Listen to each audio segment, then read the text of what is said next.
રાજુ કરપડાએ આમ આદમી પાર્ટીના તમામ હોદ્દા પરથી રાજીનામું આપી દીધું છે.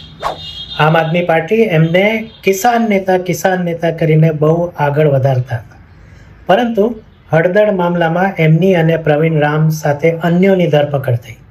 એ લોકો 100 દિવસ જેલમાં રહ્યા, પણ આમ આદમી પાર્ટીએ બહાર રહીને બોલવા સિવાય બીજું કશું ના કર્યું. અને લગભગ 100 દિવસ પછી એ જ્યારે જેલમાંથી બહાર આવ્યા જામીન ઉપર, ત્યારે એવું લાગે છે કે એમની આમ આદમી પાર્ટી પ્રત્યેની જે ભાવના હતી, જે લાગણી હતી, એ પૂરી થઈ ગઈ છે.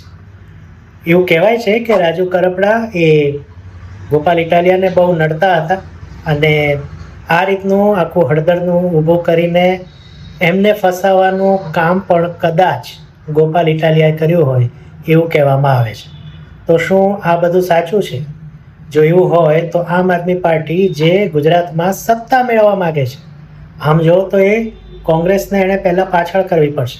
જો કે કોંગ્રેસ એના માટે તૈયાર છે એવું લાગે છે, પણ જો એવું થાય તો આમ આદમી પાર્ટી કેવી રીતના સત્તામાં આવશે જો અંદરની જ લડાઈ ચાલુ રહે?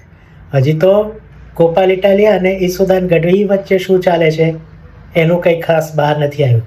એક દિવસ એ પણ બહાર આવશે. પરંતુ અત્યારે તો રાજુ કરપડાએ બધી જ પોસ્ટ પરથી રાજીનામું આપીને એ સંકેત તો આપી જ દીધો છે કે આમ આદમી પાર્ટીમાં બધું જ સારું નથી.